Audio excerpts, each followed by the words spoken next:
अस्सलाम वालेकुम, आदाब। मैं हूं मोहसिन और आप देख रहे हैं BBN न्यूज़। आइए शुरुआत करते हैं आज की खबरनामे की और नजर डालते हैं हेडलाइंस पर। वज़ीर-ए-आज़म नरेंद्र मोदी 12 नवंबर को करेंगे तेलंगाना का दौरा। पेद्दापल्ली जिले की रामागुंडम फर्टिलाइजर फैक्ट्री का करेंगे इफ्तिताह। चीफ सेक्रेटरी सोमेश कुमार ने दौरे के इंतजामात का लिया जायजा।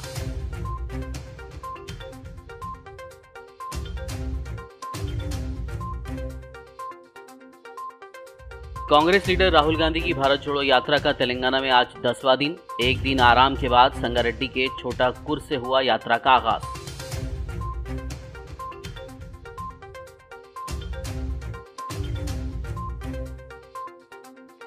तेलुगु रियासतों में इलाकाई सियासी पार्टियां मैच फिक्सिंग कर रही हैं। कांग्रेस लीडर जयराम रमेश का बयान, कहा सिर्फ कांग्रेस ही बीजेपी से लड़ सकती है।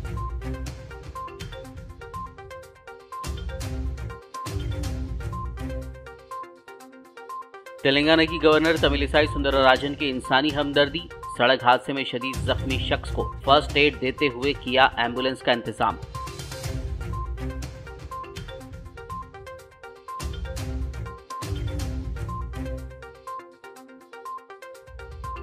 कल इतवार को होगी मुनुगुडु जिमनी इंतखाब के वोटों की गिनती। इलेक्शन हुक्काम ने किए वसी इंतजामात, पुलिस की भारी नफरी तैनात।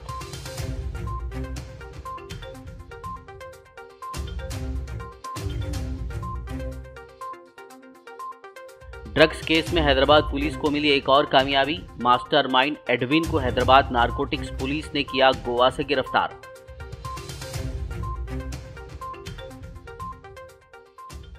और अब खबरों की तफसील। वज़ीर-ए-आज़म नरेंद्र मोदी इस माह 12 तारीख को तेलंगाना का दौरा करेंगे। इस दौरे के मौके पर पीएम मोदी पेद्दापल्ली जिले की रामागुंडम फर्टिलाइजर फैक्ट्री को कौम के नाम वक्फ करेंगे। रियासती हुकूमत के चीफ सेक्रेटरी सोमेश कुमार ने वज़ीर-ए-आज़म मोदी के दौरे के पेश नज़र एक जायज़ा इजलास मुनक्किद किया। BRKR भवन में मुनक्किदा इस इजलास में DGP Mahender Reddy, South Central Railway के GM Arun Kumar, Ramagundam fertiliser factory के CEO AK जैन समेत मुख्तलिफ महकमों के आला अहदेदारों ने शिरकत की। बताया जा रहा है कि PM मोदी एक खुसूसी परवाज से बेगमपेट हवाई अड्डा पर पहुंचेंगे। वहां से वो हेलीकॉप्टर के जरिए रामागुंडम रवाना हो जाएंगे। वहां PM मोदी खाद के प्लांट को कौम के नाम वक्फ करने के बाद एक जलसे-आम से खिताब करेंगे।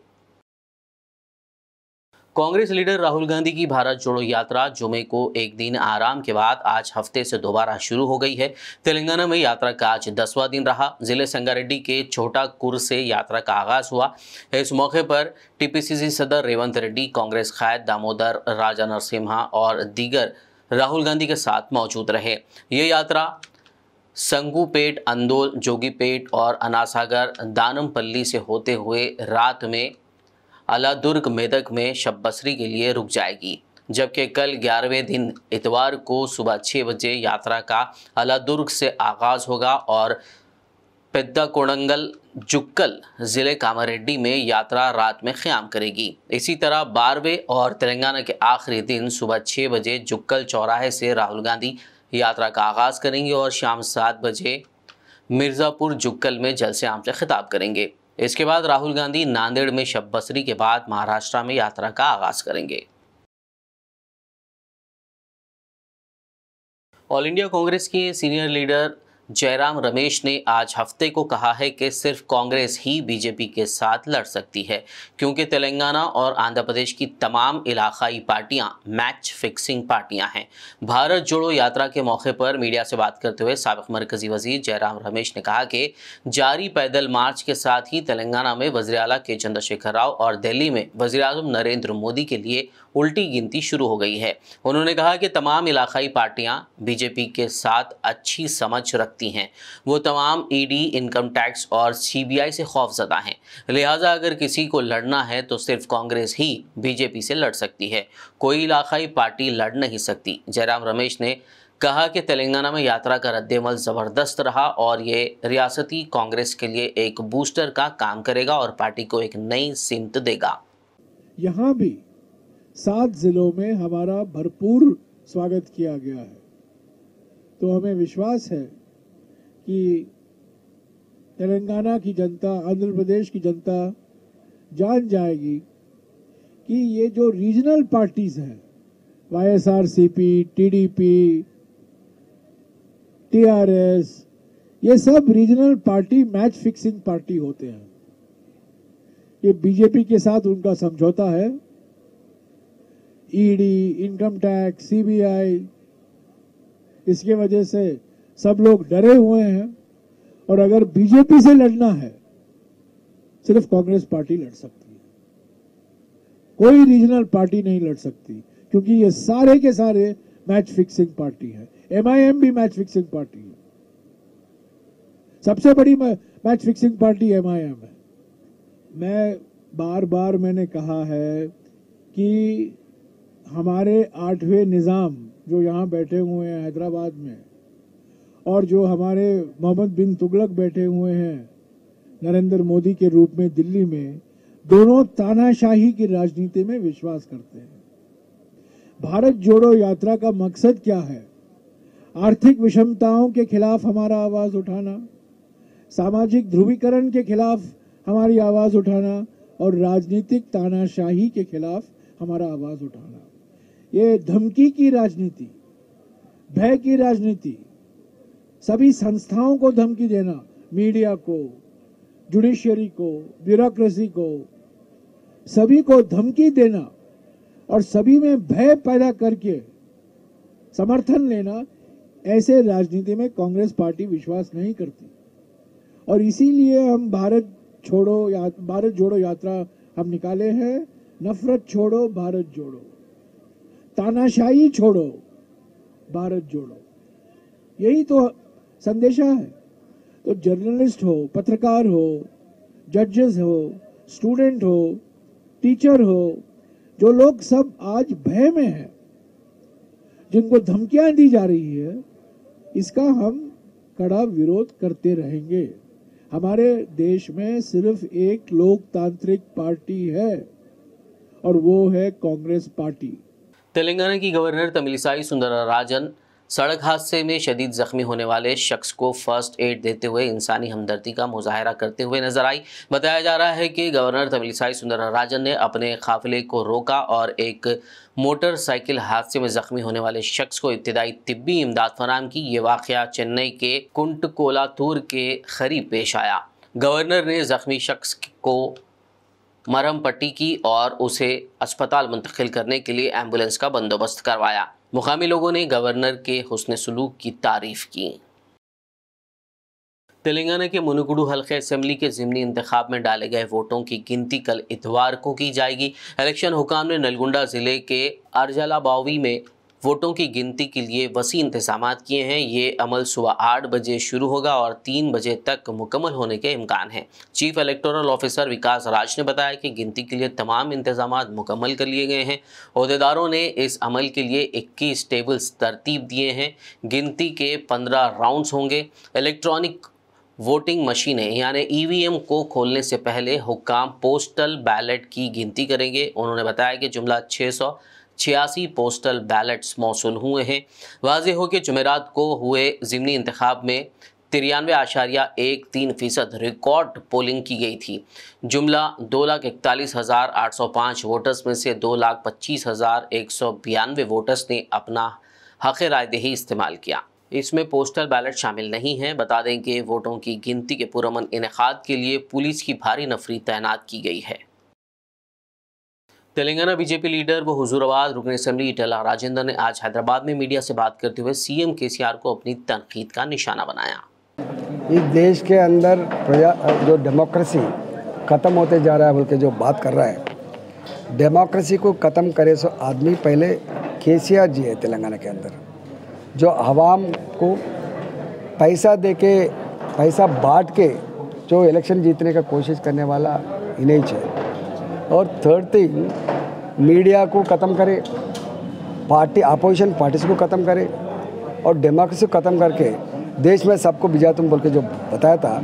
हमने 8.5 ईयर्स में तेलंगाना के अंदर मुख्यमंत्री जी का जो काम किया था, जो गलती काम किया था, जो डेमोक्रेसी को ख़त्म किया था, जो अपोजिशन पार्टी को ख़त्म किया था, जो संस्था था प्रजा के लिए जो लड़ने का संस्था था, उसको कैसा ख़त्म कर दिया।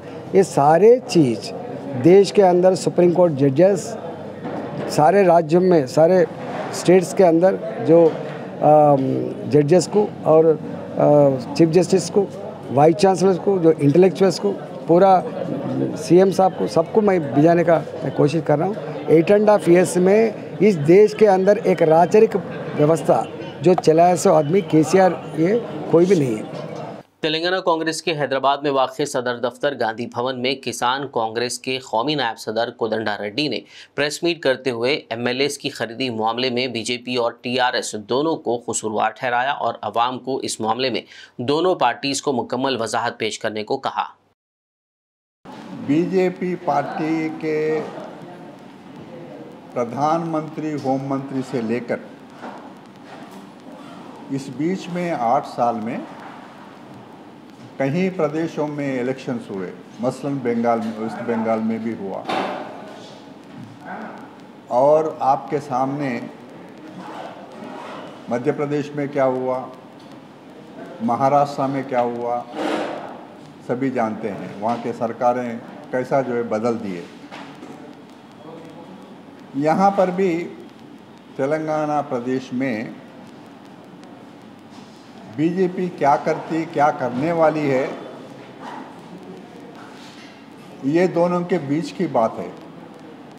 हाल ही में एक फार्म हाउस में, वो फार्म हाउस किनका है? एक टीआरएस एमएलए का जाति फार्म हाउस है। वहाँ किनसे मीटिंग हुआ? 2 स्वामी और दूसरा कोई, और कौन थे वहाँ पर? 4 एमएलए थे, इंक्लूडिंग फार्म हाउस के ओनर से लेके। वहाँ क्या बात हुआ, क्या है, ये तमाम पेपर में आने के बाद 100 करोड़ रुपए जो है लोगों को दिया गया, खरीदी कर दिया गया। यहाँ हमारे सरकार को गिराने में तुले हुए है, ये आरोप आया। चीफ मिनिस्टर साहब ने क्या बोला? एक तरफ जो है पोलिंग चल रही है, देर हो गया, और रात को 10 बजे तक भी जो है पोलिंग हुआ। उस समय में मुख्यमंत्री प्रेस को बात किया, ये बिल्कुल गलत है। आप क्या बोलते? हाथ जोड़ के बोलते मैं दुख से बात कर रहा हूँ, डेमोक्रेसी यहाँ है नहीं, बरकरार रखो। ऐसे बातें चीफ मिनिस्टर साहब ने अपील किया। खबरनामे में फिलहाल लेंगे एक ब्रेक। मुलाकात होगी इस छोटे से ब्रेक के बाद।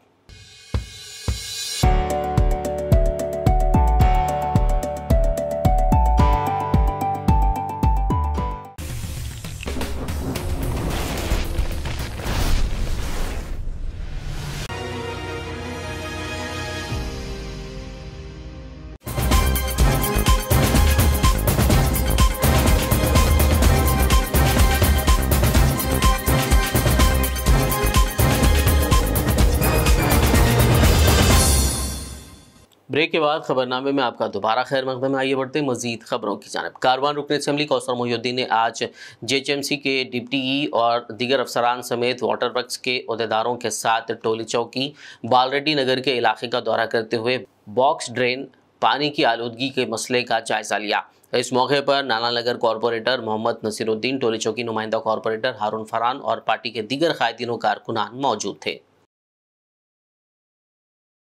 कुल हिंद मजलिस तामीर मिल्लत की खवातीन विंग तंजीम निस्वां के ज़ेर एहतमाम मिल्लत की तामीर में हमारी बेटियों और बहनों का किरदार उन्वान पर एक सेमिनार 8 नवंबर बरोज़ मंगल सुबह 10 बजे से दोपहर 1 बजे तक मेट्रो क्लासिक गार्डन वाक़े आरामगढ़ चौरस्ता राजेंद्र नगर में बिलखुसूस खवातीन और लड़कियों के लिए मुनक्किद किया जा रहा है। इस प्रोग्राम में मौलाना खलीलुर रहमान सज्जाद नुमानी मेहमान खुसूसी के तौर पर शिरकत करते हुए खिताब फरमाएंगे। इस ज़िमन में एक प्रेस मीट करते हुए कुल हिंद मजलिस तामीर मिल्लत के सदर ज़ियाउद्दीन नैयर, जनरल सेक्रेटरी मोहम्मद उमर शफीक, नायब सदर वहाजुद्दीन सिद्दीकी और मोहम्मद सैफुर रहीम कुरैशी ने तफसीलात बताई। उन्होंने मिल्लत की बहनों और बेटियों से अपील की कि वो ज़रूर इस जलसे में शिरकत करें। बिस्मिल्लाहिर्रहमानिर्रहीम। कुल हिंद मजलिस तामीर मिल्लत गुज़िश्ता 73 बरस से यौम रहमतुल आलमीन सल्लल्लाहु अलैहि वसल्लम मुनक़िद करती आ रही है। इसी सिलसिले में हमारे पास यौम सहाबा भी शुरू किया गया, और तंजीम निस्वां एक हमारी ख़वातीन का विंग है जो तामीर मिल्लत के साथ काम करता है। तो चुनाचे इस साल जलसा रहमतुल आलमीन सल्लल्लाहु अलैहि वसल्लम के मौके पर हमने मौलाना खलीलुर रहमान सज्जाद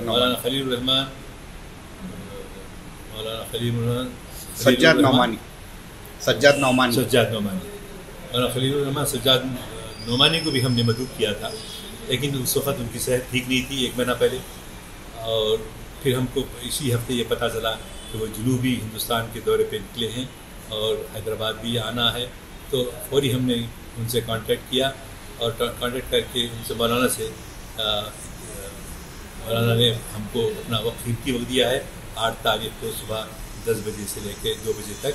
तो हम उसको हमारी तंजीम निस्वां वीमेंस विंग उसको ऑर्गेनाइज़ करिए। हम जो है हेल्प कर रहे हैं लोगों को इत्तला देने में, लोगों को ज़्यादा जमा करने में, और ख़वातीन और तालिबात में बहुत बेरारवी पाई जाती है। देख भी रहे हैं, सुन भी रहे हैं। तो हम ये चाहते हैं कि ख़वातीन का और तालिबात का एक खुसूसी प्रोग्राम मौलाना जो है खलीलुर रहमान सज्जाद नुमाइश से इस्तेफ़ादा करें, जबकि वो हैदराबाद आ रहे हैं और हैदराबाद में मौलाना को बहुत पसंद किया है। साबिक़ में वो आते रहे हैं। खुद हमारी तंजीम ने भी उनको 2 मरतबा जलसा रहमतुल आलमीन में मदऊ कर चुकी है। रियासती वज़ीर अरब अली दयाकर राव ने आज पालाकुर्ती हल्के के थुरूर मंडल के खानापुर गांव में प्राथमिका रायतू सेवा कोऑपरेटिव सोसाइटी के तहत कायम धान खरीदी मरकज़ का इफ्तिताह किया। इस मौके पर खिताब करते हुए वज़ीर ने वाज़ेह किया कि CM KCR किसानों को फ़ायदा पहुँचाने के मकसद से आगे बढ़ रहे हैं, जबकि वज़ीर आज़म नरेंद्र मोदी किसानों को धोखा दे रहे हैं।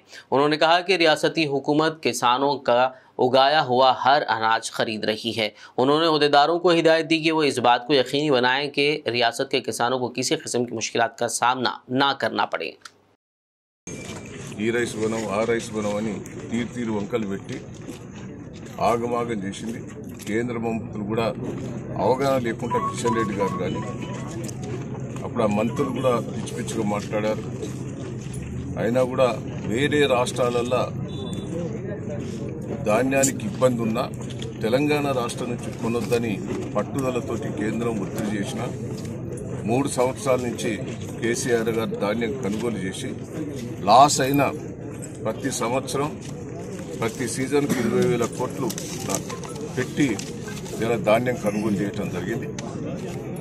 పోయిన ఎండాకాలం కూడా ధాన్యం కొనుగోలు చేసింది కూడా, వర్షాకాలంలో ధాన్యం కొనుగోలు చేసింది కూడా గోదాములలో నిండి ఉన్నాయి। రైస్ మిల్లుల ఇబ్బంది పెట్టింది, రైస్ మిల్లులందరూ కేసులు పెట్టి రైస్ మిల్లులను కూడా పూనకుండా ధాన్యం ఇబ్బంది పెట్టింది। అయినా ముఖ్యమంత్రి గారు చొరవ తీసుకొని రైతులకు ఇబ్బంది పడొద్దని ఇలా ధాన్యం కొంటున్నారు। బయట మార్కెట్లో ఒకట 1700 చిల్లర ఉన్న 2000। नरसमपेट MLA कैंप ऑफिस में रुकन असेंबली पेद्दी सुदर्शन रेड्डी ने हल्के के 90 मुस्तहिकीन में 30 लाख रुपए पर मुश्तमिल CMRF के चेक्स तकसीम किए। इस मौके पर खिताब करते हुए रुकन असेंबली सुदर्शन रेड्डी ने कहा कि बीमारी के इलाज के लिए CM KCR फंड से माली मदद फराहम की जा रही है। उन्होंने कहा कि CMRF की तकसीम में नरसमपेट रियासत में तीसरे नंबर पर है। हल्के में अब तक 36 करोड़ रुपए के CMRF चेक्स की तकसीम अमल में लाई गई है। इस दौरान इस्तेफादा कुनिंदान ने CM KCR और रुकन असेंबली का शुक्रिया अदा किया। ఏ దవాఖానాలో చివరికి నర్సంపేటలో గుర్తింపు పొందిన దవాఖానాలో ట్రీట్మెంట్ తీసుకున్నా ఎంతో కొంత ఆర్థిక పరమైన సహకారం ముఖ్యమంత్రి గారి సహాయం నుంచి ఇప్పటికీ 36 కోట్ల పైచిలకు ఆర్థిక సహకారం ముఖ్యమంత్రి గారి సహాయ నిధి నుంచి నర్సంపేట నియోజకవర్గ ప్రజలకు అందించినాం, ఇంకా కూడా అందిస్తాం। సేవల్లో ఈ నియోజకవర్గం ముందు వరుసలో ఉంది। దీన్ని మరింత ముందుకు తీసుకెళ్లడంలో సేవలు సద్వినియోగపరచుకోవాలని చెప్పి నేను అందరూ కూడా పేరు పేరున విజ్ఞప్తి చేస్తూ ఉన్నాం। ఇందులో రాజకీయాలు లేకుండా ఆపదలు ఉన్నారు, ఆరోగ్యం దెబ్బతిన్నది, రాజకీయం లింక్ పెట్టకండి దయచేసి। పేదవాళ్ళ కాదా, ఆర్థిక సహకారం ఉంటే వాళ్ళను బ్రతికించగలుగుతామా, వారికి ఎంతో కొంత ఆరోగ్యాన్ని ఇవ్వగలుగుతామా, ఆ రకంగా ఆలోచించి మీరందరూ కూడా పెద్దమని చేసుకొని ముఖ్యమంత్రి గారి సహాయానిధి పొందడంలో మరి తప్పకుండా సద్వినియోగపరచుకోవాలని చెప్పి విజ్ఞప్తి చేస్తూ అందరికీ పేరు పేరున నమస్కారాలు, కృతజ్ఞతలు. Thank you. जिले विकाराबाद के कोड़ंगल हलके में बफेलो कार्निवल यानी सदर फेस्टिवल मनाया गया। वार्ड नंबर 2 के काउंसलर मधुसूदन यादव संगम के सदर डॉक्टर रविंद्र यादव की क़यादत में ये सदर फेस्टिवल मुनक्किद किया गया। इस मौके पर शिव मंदिर से अंबेडकर चौराहे तक एक रैली निकाली गई, जिसमें भैंसों के साथ सकाफती रक्स करते हुए नौजवानों की बड़ी तादाद ने हिस्सा लिया। ఇంత పెద్ద ఎత్తున జరిపినటువంటి మధుయాదవ్ గారు, రవీంద్రరావు, దాసప్ప గారు అందరూ కూడా మరొకసారి కృతజ్ఞతలు తెలియజేసుకుంటున్నాం. తెలంగాణ ప్రభుత్వం వచ్చిన తర్వాత గొల్ల కుర్మలను గుర్తించి వాళ్ళ కులవృత్తి ప్రోత్సహించాలని చెప్పి గౌరవ ముఖ్యమంత్రి కేసీఆర్ గారు 11,000 కోట్లు పెట్టి మొదటి విడత గొర్రెలు ఇచ్చినారు. ఇప్పుడే చైర్మన్ గారు చెప్పినారు, మనకు రెండో విడత గొర్రెలు తొందరలోనే ఒక నెల రోజుల లోపలనే రెండో విడత గొర్రెలు కూడా రాబోతున్నాయి. हैदराबाद के मुज़ाफ़ाती इलाके जवाहर नगर में हफ्ते की दोपहर 5 बच्चों समेत 6 अफराद तालाब में डूब गए। पुलिस के मुताबिक ये लोग एक तकरीब में शिरकत के लिए आए थे और समझा जा रहा है कि मलकापुर तालाब में तैराकी के लिए वो लोग शायद गए होंगे। हलाक होने वालों में 5 बच्चे और एक शख्स शामिल हैं, जो मुबैना तौर पर इन बच्चों का उस्ताद बताया जा रहा है और ये लोग अंबरपेट के रहने वाले हैं। जवाहर नगर के इंस्पेक्टर के चंद्रशेखर राव ने बताया कि लोगों के डूबने की इत्तला के साथ ही पुलिस मौके पर पहुंची और गोताखोरों की मदद से लाशों को बाहर निकाला गया। बादशाह लाशों को गांधी अस्पताल मुंतकिल किया गया। पुलिस ने इस सिलसिले में केस दर्ज करते हुए तहकीकात का आगाज कर दिया है। ड्रग्स केस में हैदराबाद पुलिस को एक और कामयाबी मिली है। ड्रग्स केस के मास्टरमाइंड एडविन को हैदराबाद नारकोटिक्स पुलिस ने हफ्ते के रोज गोवा में गिरफ्तार कर लिया। बताया जा रहा है कि मुल्क भर में ड्रग्स सप्लाई करने में एडविन का अहम रोल है। वाज़ेह हो कि हाल ही में नारायण बोरकर को भी नारकोटिक्स पुलिस ने गिरफ्तार किया था। नारायणा बोरकर को पुलिस ने गोवा से ड्रग्स लेकर हैदराबाद में सप्लाई करते हुए पकड़ा था। अब नारायणा बोरकर की तरफ से दी गई मालूमात की बुनियाद पर नारकोटिक्स पुलिस ने गोवा में कई लोगों की निगरानी की और एडविन को पकड़ लिया। बताया जाता है कि पुलिस एडविन को आज रात हैदराबाद लाएगी। आखिर में एक नज़र हेडलाइंस पर। वज़ीर-ए-आज़म नरेंद्र मोदी 12 नवंबर को करेंगे तेलंगाना का दौरा। पेद्दापल्ली जिले की रामागुंडम फर्टिलाइजर फैक्ट्री का करेंगे इफ्तिताह। चीफ सेक्रेटरी सोमेश कुमार ने दौरे के इंतजामात का लिया जायजा।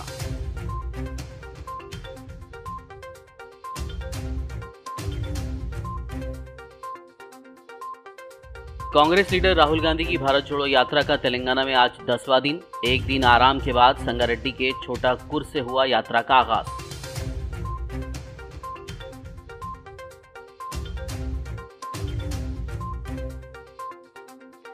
तेलुगु रियासतों में इलाकाई सियासी पार्टियां मैच फिक्सिंग कर रही हैं।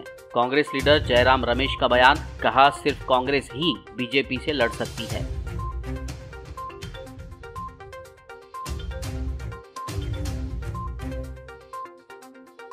तेलंगाना की गवर्नर तमिलिसाई सुंदरराजन के इंसानी हमदर्दी। सड़क हादसे में शदीद जख्मी शख्स को फर्स्ट एड देते हुए किया एम्बुलेंस का इंतजाम।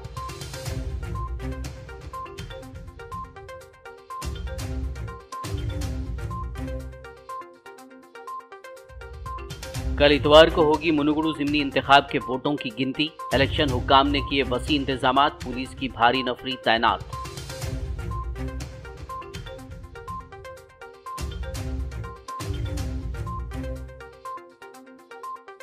ड्रग्स केस में हैदराबाद पुलिस को मिली एक और कामयाबी। मास्टरमाइंड एडविन को हैदराबाद नारकोटिक्स पुलिस ने किया गोवा से गिरफ्तार।